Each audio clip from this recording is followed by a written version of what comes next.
त्यानंतरची बातमी कोल्हापुरातली आहे। कोल्हापूरमधले दूध उत्पादक शेतकरी आता आक्रमक झाले। दूध उत्पादकांनी जिल्हाधिकारी कार्यालयावर मोर्चा सुद्धा काढलेला आहे।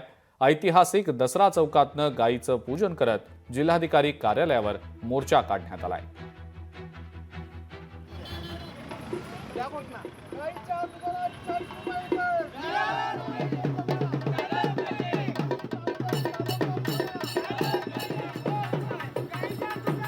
आम्ही गेले 7 महिने झालं शेतकरी संघटनेच्या माध्यमातून आणि दूध उत्पादकाच्या आंदोलन माध्यमातून आम्ही सरकारला गेले 7 महिने झालं पाठपुरावा करतोय।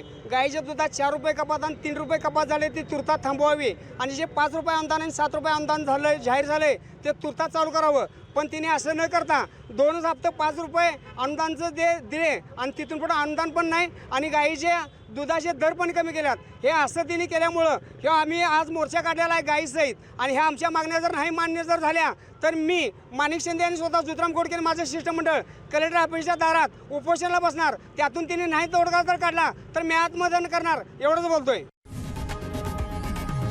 लोकशाही मराठी ऐका, पहा, जागरूक रहा।